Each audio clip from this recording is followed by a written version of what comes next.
Alright, how are y'all doing? Great. Good, I'm glad to see y'all here today.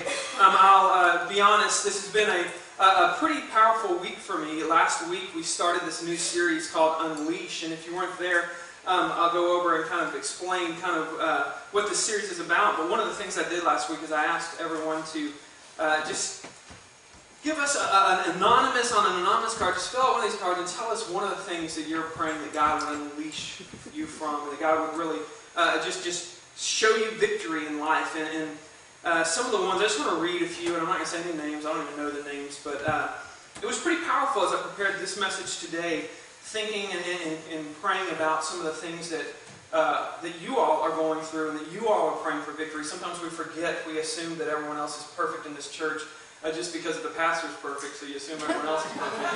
But the reality is that all of us are going through. There's not one perfect person in here. In fact, every sermon I ever preach is more out of the overflow for me, is out of what I hope God will do in my life, than it is simply, for your benefit. And the first one, some of the cards, I'm just going to read these to you. One of them says, God, unleash me to find my purpose, to find my role in this world. Unleash me to receive the opportunities that are put before me and not miss them out of fear. Unleash me to find the right job. Unleash me out of debt. Unleash me in my friendships. Unleash me to not lower my standards while I'm dating. Unleash me to find my perfect job. Unleash me to find a job I would love. Unleash me to be a better husband. Unleash me to be a godly man. Unleash me from my bad habits. So many of us could write that one. We feel as if, there's so much God wants out of us or that we could achieve in life, but we are just leashed. We are tied to the past decisions we've made. And sometimes those are good decisions. Sometimes those are bad decisions. In fact, last week we introduced this idea of being unleashed. And what we said is that every one of us, in some way or another, was created uniquely. We were created to have this unique purpose, this unique, I would say it this way, to experience unique dreams. And you're created uniquely. God made you different than everyone else, but yet life has this way of squishing and squashing and making us look just like everyone else, so that eventually, not only do our houses and our cars and stuff like that look the same that don't matter, eventually the things that do matter, our problems, our struggles, all begin to look the same. Almost everyone in here. We want to find purpose in our job. We want to be a better husband, a better wife. We want to know what God has for us while we're single. We want to know how to be a better friend. We have the same struggles. We all struggle with our weight one way or the other. We struggle with the same things. And this isn't how God intended it. In fact, what we said last week is that we're not supposed to be conformed to this world. We're not supposed to look like the rest of the people in this world. God has unleashed us to live a different life. But most of us don't know how to experience what God wants for us to experience. We know what God wants. We know that God wants something different. We don't know how to get it. And so I introduced this idea last week of our outcomes, our decisions, and our beliefs. And basically, what we said is all of us have outcomes in our life that we wish were different. Maybe you're in a marriage that it has lost its passion, it's lost its love. And so when we get into an experience where we want the outcomes of our life to be different, the first thing we think is, if I could go back and redo, undo, or maybe just read aside some of the things in my life, then I could get different decisions. And so most of us, we think, if I could just unleash, if I could just get rid of some of these decisions, then my life would be better. So that's why we look at our marriage and say, you know what, maybe if I could just unmarry and remarry someone else, or maybe it's in our job, you know what, if I could just get rid of this job and get another job, or whatever it is, our finances, if I could just get rid of this house and get rid of this car I can't afford, then all of a sudden I'll be exactly where I want to be and things will be great in my life. But there's one hiccup in that solution. Wherever you go, there you are. That's what we said last week. Wherever you go, what you don't realize is if you go somewhere else and try to make new decisions, what's going to happen is you're going to find out that the outcomes are the exact same things. The things you're trying to unleash are actually going to become more complicated. If you get divorced, I've never met somebody that got divorced and said, you know what, my life is so much simpler now. What happens actually is when we try to unleash and just cut ties with our decisions, we find that life doesn't get easier, it gets more complicated. We said there's actually a better solution. Because if you really want to see change, you've got to go further back just the decisions you're making. What you've got to do is you've got to have what God says or what Paul says, is you have to renew your mind. You have to actually go back and change some of the things that you believe, because the outcomes that you experience in life are the results of the decisions you're making, but those decisions are being made because of the beliefs that you hold. So in other words, if I am constantly in debt and I can't get out of debt, and I say, I wish I would just not buy that car, or wouldn't have bought that, really there's a belief behind that might be saying, you know what, if you have stuff, if you just get this, you will be happy. And that belief is wrong, and as long as you've got that belief, you're going to continue to make wrong decisions, you're going to get wrong things. And so the solution, we said last week, was this. If we want to have godly outcomes, then we have to believe. If I believe what God says, eventually I'll begin to do what God says. And if I do what God says, eventually I will be who God says. If I believe what God says, eventually I will do what God says, and eventually I will become who God says. And so this week, we're going to start into the meat of it. This is a great week for you to be here, because we're actually going to look at one of the core beliefs that I believe every person in here holds. And it's a belief that is wrong, and it is stealing and robbing joy from you, and you have no idea why you can't seem to grasp on to joy and life and what you're doing and where you are. And it's because you have a belief that I believe is crippling you. Now, I'll be honest, this is one of those sermons that I had at first a fear that none of you were going to care about, because this to me is my biggest struggle. It is the idea of purpose, God's purpose for my life. And I thought, you know what, I might be the only one that really struggles with the idea of finding God's purpose. You know, maybe you guys are exactly where you need to be, but I began to really look at this, and I really began to dig deep of why do I try, and why do I look for purpose in life, but yet, even when I think I'm doing the right things, I don't find the satisfaction or the joy that I think I should find. And I really, this week, have dug down and began to try to identify this belief, and then try to pinpoint, what is it that I'm believing wrong? You know, when I think about purpose, I think about the movie of my life. If there were to be a movie made about Joel Halpin, what would that movie be about? And the answer to that question is kind of what I insert is my purpose. And I try to say, if I could just discover the plot of my own movie, then I would know my purpose in life. And so I began to look and think about it. Well, maybe it's to be a pastor, a preacher. Some of you might even say, hey, Joel, that's your purpose in life. But to be honest with you, I love this church. I love this church so much, and I know that this is just a place that God has blessed me to be the pastor of. But when I look around at my friends who are pastors, every single one of them is further along as a pastor. They're in a church that's larger than this. And if I just look around and say, you know what, I'm supposed to be a pastor, it's real easy for me, honestly, to just begin to say, you know what, in some way I'm not really living up to what I think the expectation is. In some ways I'm not really fulfilling my full potential. I'm not reaching my full purpose in life. And I want to, but I just, for some reason, I'm not where I think I should be when I look around at where everyone else is. They seem to be achieving their purpose, but mine, I just have these doubts. Am I really there? I think about my family. Maybe my purpose is to be a great father. But I'll tell you, I've never met one parent who is actually in the process of parenting who says, you know what, I'm knocking out of the park right now. I just got this thing figured out. My kids are just on the path. They're going to be great. I got probably little Michael Jordan. I got little Bill Gates. I got them all. I'm just doing this great. In fact, the only people that I ever can really relax and say, you know what, I did my job as a parent, are those that are empty nesters. And every single one of them I've ever talked to, if your kids have grown up and gone, every one of them says the same thing. You know what? It happened by the grace of God, because I didn't know what I was doing. And then they find themselves in a peculiar place in which, if that was their purpose in life of raising kids, what are they doing now that they've done that job? Are they did it. Just live. I did everything I was supposed to be. What would be the plot of your own movie? And is that really what you want your whole life to be defined by? At first you might say yes. I think of guys that hit the pinnacle. Michael Jordan, man, surely he wants to be defined as a basketball player. What else, would he want out of life? Tom Brady, those guys. I wish, they achieved Even the people I know that have achieved everything in life, when I really dig down, they struggle. In fact, a few years ago, I was alerted that Tom Brady was going to be on 60 Minutes. I'm not a 60-minute watcher. I'm not in the demographic, I don't think. But I was watching this one episode of 60 Minutes. In fact, I'm going to show it to you. I had Joey go ahead and play it. It's on YouTube. We found it on YouTube, so it's going to be grainy, but you guys, hey, y'all can handle this. But watch this video with Tom.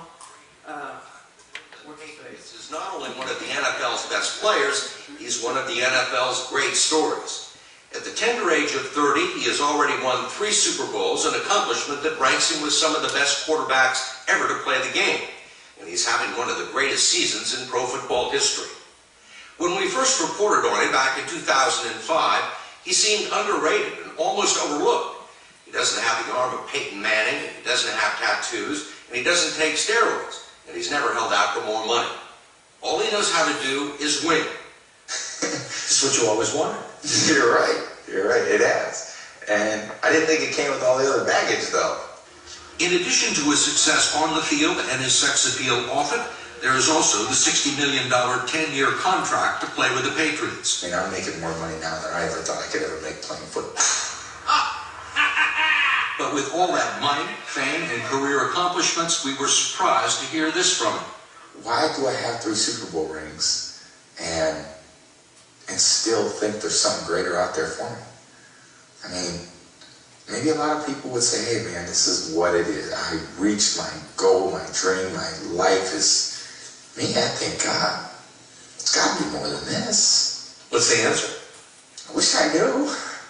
I wish I knew. You know, it's not very encouraging to me to know that probably the most successful football player in the last 10 to 12 years has reached the pinnacle and is still looking that there's got to be more than this. If he can't find his purpose and be satisfied in it, what hope do I have? And that's what really clued me in on, you know what? I think so many of us feel leashed to an idea that is just crippling us. And it's this idea that we're in this movie and we've got to discover the plot of our movie if we're ever going to have joy in life, if we're ever going to really have satisfaction and be able to say, I did what I was put here on earth to do. I've got to discover this one thing that I was created and gifted and the perfect puzzle piece. I've got to fit it into my life. And as long as I don't have that, my life is incomplete and I have no purpose. I don't know if you believe this, but in my heart, I begin to figure out there are so many of us. Maybe you're a mom and you have been telling yourself, this is my purpose, but yet you're leashed behind this pile of laundry and these kids that are young, and you realize, I'm not fulfilling. There's got to be more than this. Maybe you have this dream to start a company, but it's just not happening yet, and you think, you know what, until I do this, I'm really not achieving what I was supposed to do. Maybe you're single and you think, I just got to get married. If I get married, that's my purpose in life. I hope, if that's you, if you're a lady that thinks my purpose is to be married, go talk to somebody who's married. Go talk to a woman who's married and say, so right when you got married, what was it like knowing that you've achieved everything in life that you ever wanted to achieve? And then you just got it for the rest of your life. You were just there. You didn't have to do it. The reality is every woman, including my wife, that has ever gotten married has gotten to the point where, you know what, this is great, I'm glad I'm here, but I wish there was more. There's got to be more to my life. We're in a job and you think this is a great job, but there's got to be more. So you look to the next job, the next position that opens up, because there's got to be more. I've got to eventually climb to the top of this mountain if I'm going to achieve my purpose. And I believe with all of my heart that is crippling us. We have a tendency to think that there's this one thing, and that is the idea, that is the belief that I hope I disassemble for you today. That there's this one thing, this one plot that you've got to figure out in life, and if you don't do it, your life has no meaning, your life has no joy. Instead, I want to show you a God belief today that I think will revolutionize the way you make decisions and the way you find joy in exactly where you're at. Now, just to formally state what I believe most of us believe about our purpose in life, is I believe that that all of us, and me included, we believe our purpose is about us. In other words, there's something out there that I've got to discover about me that will bring me joy. This one thing, I've got to, if I can figure that out, then I will have joy for me. And so we've got this dichotomy of it's all about my purpose. Life is about my purpose. But what God says is that life is really about God's purpose for you. It's not about your heart's desires. It's about God's heart for you. And I want to kind of break this down for you so that you can begin to understand how freeing this can be, how much this can unleash you to a joyful and contented life wherever God has you. So many of us are leashed to this idea that it's about us, that we're the star of our own movie, and we've got to discover the plot. Jeremy and I had a friend back when I was in high school, which is getting to be a long time ago. It's just amazing. And we once, this friend had a dad that was an entertainer, he was a comedian, he was did things. And one time we went and saw this, her dad perform. We saw this show, and he was funny, and he did his thing, as a comedian and entertainer. But then we looked at the playbill, the little thing the little promotional thing that he hands out, and on the back of it, it said all the things he had done, and it said starring in, or it might have been featured in. It said featured in, or as seen in, and it had a list of movies that he had been featured in, apparently. And we were like, man, that's pretty impressive. All these movies were movies we'd seen and heard. And we began talking about it. We were like, you know what, though? I don't actually remember seeing him in any of these movies. And so Jeremy and I went and rented one of the movies. It was a Steve Martin movie called Leap of Faith. Anybody ever see that movie? Anyway, Jeremy and I went, and back in the day, if you're under 25, by the way, there used to be these places you go to rent movies, and they weren't kiosks. They actually had to go in. We got these VHS tapes, and the thing about a VHS tape, if you've never seen one, if you pause a VHS tape, everything goes blurry. It's not, highly, it's not digitized. If you pause the VHS tape, it gets real blurry. So we watched this movie once, twice, 3 times, could not find anywhere any sight, any hint of this guy, and we just began, I gave up, and I went in the other room, and I remember Jeremy calling, hey, I found it. He came in, he had paused it, the screen was all blurry, but sure enough, for 1 second in this movie, there was this guy pushing a wheelchair in a crowd of about 1,000 people. And as the camera panned out, we discovered he really is in this movie, and then we began to say, though, it just might be a little stretch to attach the word as seen in or as featured in this movie, because the reality is, I don't think anyone would ever have seen it unless they were looking and pausing that and had Jeremy doing the detective work to actually find this man. But I started thinking about it. That's exactly how we live our life. We think that no matter what's going on around us, this great story that's going on around us, we think, you know what, I'm the star of my movie. I'm the star of this thing, and I have got to find this purpose and to find this purpose. And I really, not only do I need to discover this, I need to reach the pinnacle. I need to be the best at it. If there ever is a Joel Halpin movie, I'm sorry if you have to go see it. Because I'm probably not going to go see it, not to lie to you, unless my kids are in it, then I might go see it. But I just have to think if that's what really this is about. I think so much, like my friend's dad, who we think it is, and if that's it, we're missing it, because really what's happening is there is a greater story going on all around us. And when we begin to just focus in on our small role in that, we miss being a part of this greater story going on. Here's a story in the Bible. We're going to be in Psalm chapter 33. It's on page 296 in these Bibles that are under your chairs if you need. There's a man named David. He's actually King David. And he writes a psalm, which is like a song or a poem. And if there's any reason, if there's anyone in this world who could say, you know what, life is about me. I'm really the guy who's done it all. I am the king. He's the king of the most powerful nation at that time. He actually has the power with a snap of his finger. David can have men killed. He can have women summoned and become his wife or whatever he wants. If he has a possession of yours that he wants, he can snap his fingers and it is his. If there's anyone who would look at life and say, you know what, I did it. I achieved my purpose. It is about me and I am winning, sir, as Charlie Sheen would probably say. Sorry I said that. I don't know why I derail sermons so easily. Now, listen to what David says in Psalms 33. It's the exact opposite of what we would expect someone who is the king of a powerful nation to say. He says this in verse 8. Let all the earth fear the Lord. Let all the inhabitants of the world stand in awe of Him. He doesn't say, hey, everybody look at me, look at what I've done. Instead, he points to God and he says, listen, there's a movie going on. There's the star of this movie, but the star is not King David. The hero of this movie is God Himself. Stand in awe of Him. And then he says, for He spoke and it came to be. He commanded and it stood firm. In other words, listen, everything I've got in this kingdom came because God spoke it into being. In fact, me, myself, and I would not even be here unless God had spoke into the dirt and formed man. I am simply playing a role in what God is doing. Then he says, the Lord brings the counsel of the nations to nothing. He frustrates the plans of the people.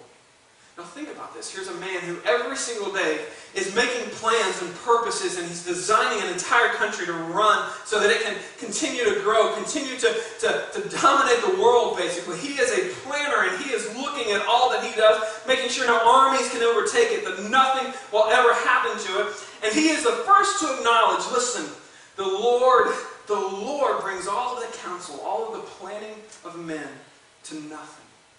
In other words, what he's saying is, listen, if my plans, if it's all about me, in a second, God can trump my purposes and plans, whether it's good or not. I think about it like this. My son last night, at about 8:45, we were going to let him stay up late till 9 o'clock. And I was sitting there, I was going through my sermon, sitting right by the couch, and he was playing the Xbox on the main TV so that we can turn it off at the right time. And he begins to tell me about what he's going to do on the Xbox. He says, man, I'm staying up all night tonight, Dad. That's what he says to me. And then he says, I'm going to build a castle, and it's going to have a roller coaster coming out of it, and it's going to have a village around it, and then I'm going to put some dogs in the castle. And he starts telling me all these plans that he's going to do tonight. And I look at him, and with one word or one sentence, I frustrate the plans that Oliver had made. I said, sir, actually, you're going to bed right now. And immediately I had thwarted his plans. And you could see all of the excitement, all of the joy that he had put into his plans were gone just like that. And we had to actually, I couldn't console him enough that I had thwarted his plans. But David acknowledges, listen, if it's all about our plan, we have to realize that there's a bigger plan going, a planner around, and he can stop my plans just like that. But then he says this. He says, the counsel of the Lord stands forever. The plans of His heart go to all generations. Everybody say all generations. All generations. No. Preach it. All generations. All generations. That's right. I like it. This is what David says. David says, listen, my plans can be stopped in a moment, but God's plans are never stopped. They cannot be stopped. They will not be stopped. Not only that, they're bigger than me. They started with eternity, and they're going to continue into eternity. God's story is so much bigger than mine. And then he says this, in verse 12, blessed is the nation whose God is the Lord, the people whom He has chosen as His heritage. That word heritage could be legacy, it could be purpose. What he's basically saying is, if you really want to be blessed, if you really want to know how to feel the joy of the Lord, you're blessed when you have attached your story to God's story, when your heritage is His heritage, when you have adopted God's story as your own story. You see, this seems like a limiting idea, but the reality is we are called to be extras in God's story, not to be the star of our own stories. And I'm going to unpack this down, don't get too frustrated yet, but I just want to throw this out at you. Would you rather be the star of a horrible movie or an extra in the greatest epic ever told? Think about that. Now, I know some of you are saying, I think I'd rather be the star, so I want to make this a little more real. How many of you would rather be an extra in the movie Braveheart or the star of Howard the Duck? Remember that movie? Howard the Duck? Alright, hopefully you say, I would rather attach my name to Braveheart than Howard the Duck. What about this? How many of you would rather be an extra in Casablanca or the star of Cool as Ice, the Vanilla Ice story? Hopefully, you don't want to be the star of the Vanilla Ice movie, okay? Although, don't ever see the movie, but it does have a great quote. When Vanilla Ice gets off his motorcycle, looks at the girl, and he says, "Honey, you need to drop the zero and get with a hero." Anyway, how many of you, just for the guys here, just to put this in our context, how many guys would rather be in a smaller role in Major League or the star of Major League 3? All right? Make my point? Nobody wants to be in Major League 3 and Major League, on the other hand. Man, I just would like to be in that role, right? You want to be, if you really think about it, you would be much rather attached to something great than something that no one is going to care about. No one has watched Howard the Duck in 15 years. That's the truth. Look it up, okay? I promise you. Now listen, what I'm trying to say is there is a better story going on all around you. There is a better story that you can't even conceive of going on all around you. And if you can just attach your story to that story, you will find so much more purpose than anything you've ever done. And this story is an eternal story. We don't think about it a lot because we're thinking about our own. It was written by 40 different authors. It actually started at the beginning of time, but it is going to continue into eternity. In my opinion, it really gets good in Genesis chapter 12 when God calls one man. He randomly chooses one man. And he says to this man, "I'm going to give you an opportunity to be in the greatest story ever told." And this one man simply says, "Yes, I want to be in the movie. I want to be in this story." He says, "Yes, I'll go wherever you say." God sends him out. This man has a son who has a son who has many sons. And these sons all make the decision, we are going to be in God's story. And so they begin to grow, and these sons turn into an entire nation. And God begins to paint a picture. He begins to tell a story that is so captivating. He tells the story through the generations. He begins to show an entire nation forming purely out of the grace of God, randomly chosen, saying, "I want to give you an opportunity to have purpose, to be a part of this story." And eventually, this nation finds themselves in bondage. They find themselves enslaved in Egypt, and they begin to learn, you know what? This is bigger than ourselves, and I can never free myself out of slavery. And they're stuck. And they begin to pray, "God, we want to be in your story. We want you to send somebody to free us." And so God raises up a guy who none of us in here would say, that's the guy that deserves to be in God's story. This was a man who had murdered and had basically run away from God's will. And God, he even doesn't even want to be in it. And God redeems him and says, "Listen, Moses, I want you to go. And I want you to be a part of this story." And so Moses goes to this nation.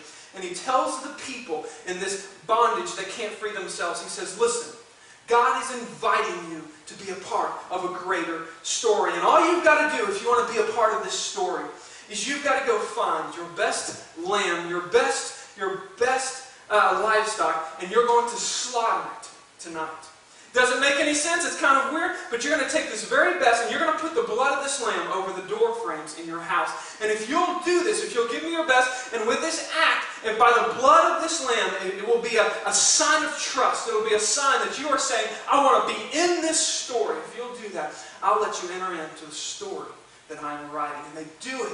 And God frees them simply because they trusted in the blood of this lamb. God frees them, and they go and they become a nation, and they enter into this promised land. And then they start this cycle over and over again where they get real kind of arrogant because God is blessing them. So they turn away and they do their own thing. And rather than God saying, "Okay, you've done your own thing, I'm going to let you go, I'm never going to touch you again," God always raises up somebody to come back into their life and tell them about the redemptive blood of this lamb. And they have this system that God, anytime that the nation would turn around, God would say, "Listen," he would raise up somebody, that man would go back into the nation who had turned away, and he would simply say, "Listen, take the best of your livestock, take this lamb, and if you will slaughter it, and if you will give it to the Lord, that will be a sign.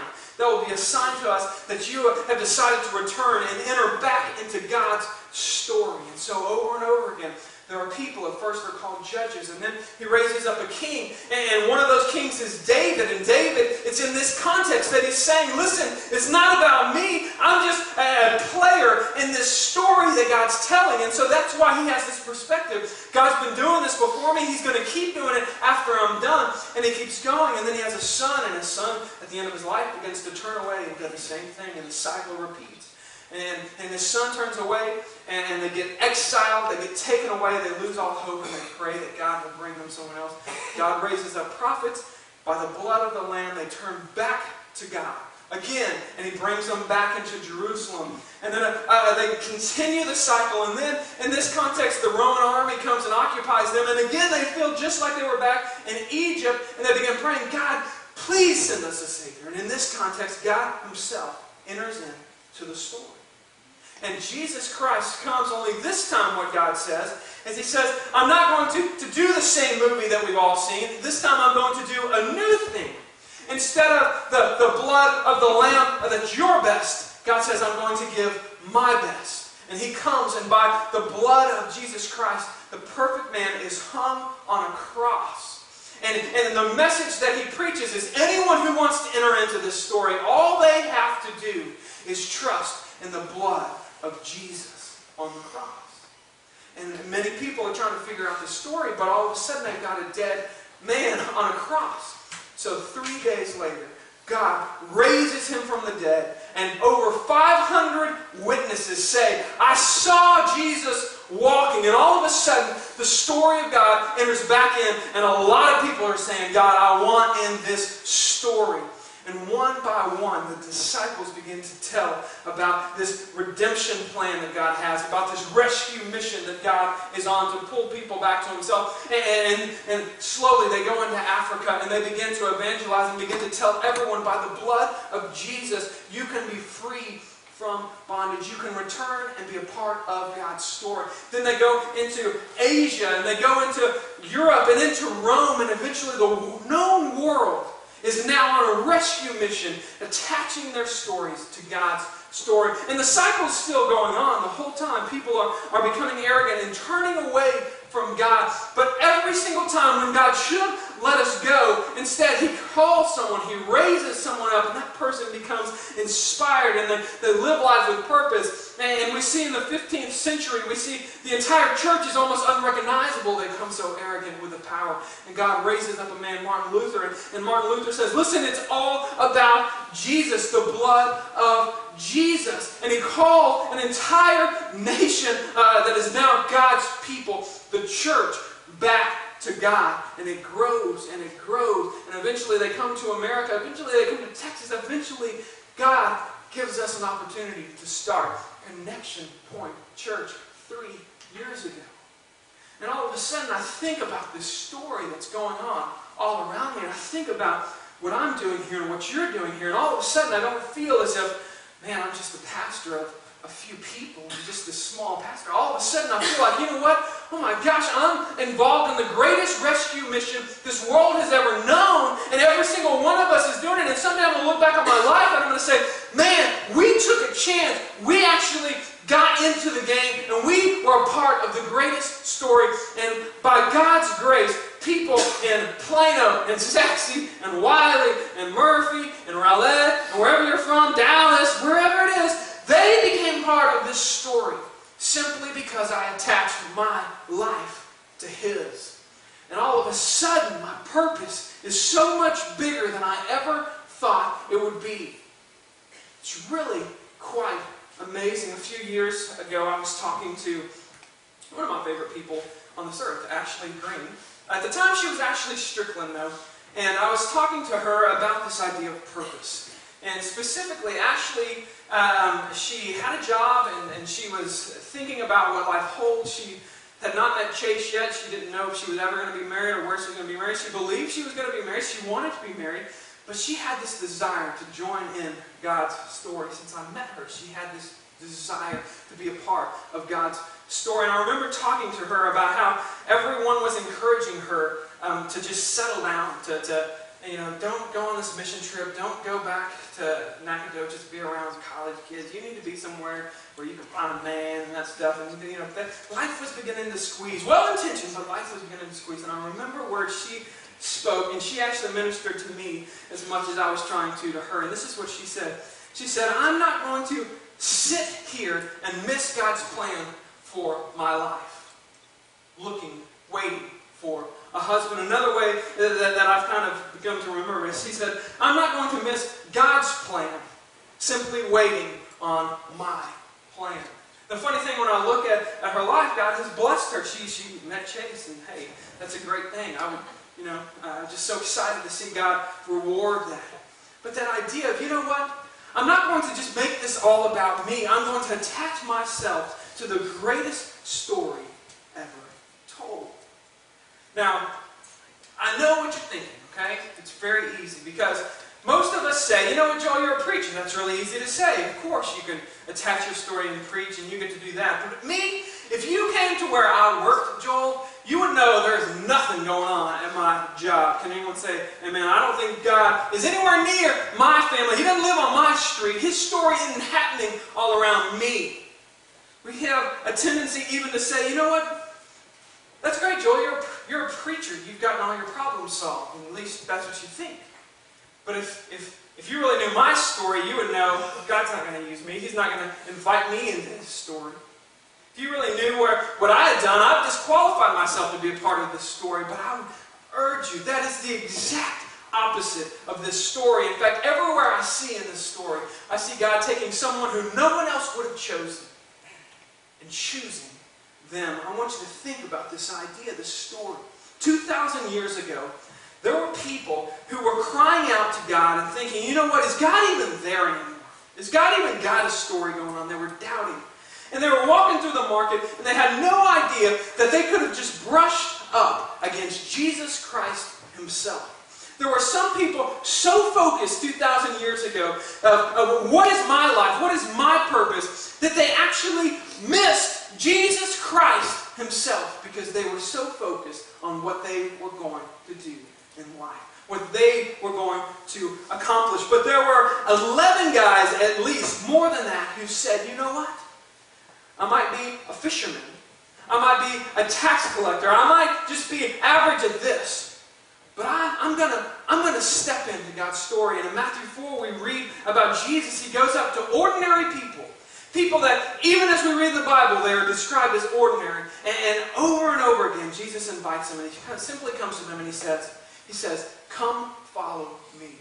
And the ones who accept that invitation enter into a story that changes their life. You're not just I talk to so many people, I'm just an accountant, I'm just a manager, I'm just a wife, I'm just a student, you are part of the greatest rescue mission that has ever been attempted. You are a part of the greatest redemption effort that has ever been attempted. You're a part of a huge story. And this is where this story really gets good. When we begin to understand that it's not one moment, it's not one decision that we're looking for, that we're waiting, and if we can just grab it when it comes, but it's every moment. Every decision is a decision for me to enter into the story of God. This is revolutionary. If I think that the only way I'm going to enter into God's story is if I find this one thing, and I hope I don't miss it, then I'm going to be in my job, my desk job, thinking, you know what, I'm missing it. It's out there somewhere and I'm missing it. But if I understand every decision I make is an opportunity for me to enter into the story of God, all of a sudden I am unleashed to live a life of purpose. I go back to Ashley. I look at Ashley. I don't know why I'm picking on her because I already got her permission. That's why. Now, I look at Ashley and I see Ashley as someone who, at times in her life, says, you know what, I'm going to enter into the story of God. You know, she actually volunteers her time with a group of Korean refugees, people that came to this country, couldn't speak English, couldn't do anything. And Ashley has just said, you know what, in this area, I'm going to enter into the story of God, and I'm going to express it by giving Him my time here. I think about Joey. Joey has the freedom. Joey's purpose in life is not to play music. Joey's purpose is to enter into the story of God, but he has the freedom to say, I love playing music. I'm going to enter in by playing music. It's a decision. It's not one thing. It's everything.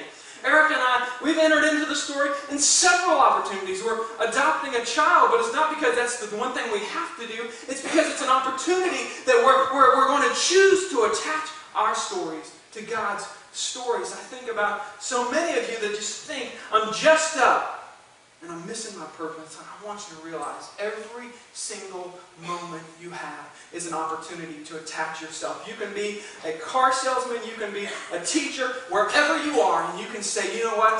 Instead of just going to school today, instead of just going to work today, I'm going to enter into the story of God, and I'm going to look for the opportunity to join in this rescue mission. You can look at anything you love to do, and instead of saying, I'm just going to do this because that's what I love to do, you have the opportunity to say, I'm going to do this, and I'm going to do it to the glory of God so that I can enter into His story. My heart for this church is that you will be unleashed when it comes to the joy of your life. To realize you are not missing out on this elusive purpose that not even a Super Bowl quarterback can't seem to grasp. But instead, every moment of your life, every decision you make is an opportunity for you to say, you know what, God, today I'm entering into your story by the blood of Christ. I'm coming back to you. That's my heart. If you really want to know what it means to be unleashed, you've got to get rid of that idea that I'm a failure because I'm not doing this one thing, or I'm not where I need to be because, I'm just this or just that. You need to understand you have an invitation into the greatest adventure of your life, and it can start today. There's so many ways that I want to challenge you this week, but I'm just going to give you a few.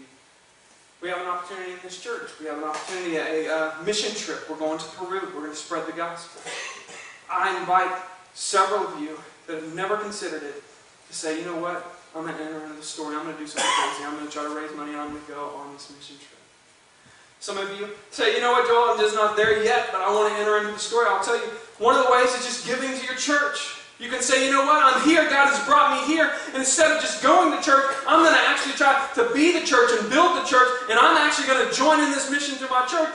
Last month, we had 2 new families that had never given a tithe to this church, and they decided, hey, we're going to give, and they're starting to build our church. We have so many of you that come and you think you're just standing by a door, but what you're really doing is you're inviting people into the story of God. You think that people are out there just being goofy with signs, inviting you to church, but really what they're doing is inviting you to hear about the story of God. Some of us in here, you know and I know, you've never really made the decision to enter into the story of God. You've heard about it, you might have done some of the things, but you've never really said, I want to play, I want to be in this story. Today could be the day you make that decision. In fact, if you have your connection cards, there's so many ways on your connection cards. I want to encourage you, on your connection card, you just put on there, today I want to accept Christ by the blood of God. I want to join this. I want to find this purpose that you're talking about. And some of you, I want to invite to celebrate your story of what God is using you to do in a couple of weeks. Some of you in this church need to get baptized. You need to celebrate the fact that at some point you entered into the story of God. You didn't make a big deal because you didn't realize how awesome that decision was. In a few weeks, we're going to invite you to come and celebrate.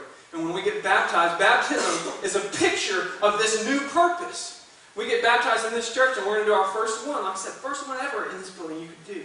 I want to encourage you guys to simply say, you know what? When we have a baptism, and we get in the water, and then we go into the water, it's us saying, you know what? I'm dying to myself, I'm dying to my purposes. And just like Jesus Christ gave His life, and then He rose out of the water, and He had a new life. He gives us the same new life. Instead of it being about us, we're raised to walk a new life attached to God's purpose. There are so many opportunities that we have.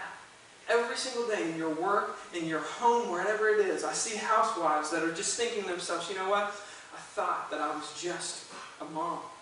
But once you understand the context of God's story, you begin to see that this whole world is trying to squish us, to leave and to forsake God and be arrogant. But we have mothers in this very room that every single day say, you know what? I'm going to raise these boys and these girls so that they recognize and they turn to God. And even while I'm behind a pile of laundry, I'm going to fulfill this purpose of playing this story out. By the grace of God, I hope we can unleash today. Let's pray. Lord, my heart is so passionate about this because I know in my own life so often I struggle with why I'm here and what am I doing, and I feel like a failure. Lord, I pray that you will begin to break down that idea that there's something that I've got to do that's all about me and that will bring me joy and contentment if I could just grasp it. And instead, Lord, I pray that you will show me all of the ways in which I can enter into your story today. And I pray that you'll give me the eyes to see every opportunity before me of how I can use it for your glory and your story. And Lord, to those of us in this room right now who are saying, this is all great, but I'm not good at anything, or I'm not really called to anything. I'm just, Lord, I pray that you will show them and reveal them how your story has occurred throughout history, where you picked those very unlikely people, the ordinary, the average. And even though they may not be good enough, through the blood of Jesus, they do things extraordinary. Not one person in here, Lord, can honestly say, I'm so worthy, I'm so clean, I'm beautiful. Instead, Lord, we all know we're a bunch of filthy people that don't deserve to be a part of the greatest story ever told. Lord, today I pray that you'll tug in our hearts and you'll give some of us the courage to say, even though I'm not worthy, Lord, today I want to give my life to you, so that through you, you can take me from something that's dirty and make me something beautiful, something clean, something that has so much purpose in any and everything I do. Lord, today I pray that you will give me a life that's unleashed. It's in Jesus' name we ask these things, and we prepare to give and return to you all of our gifts and all that we do.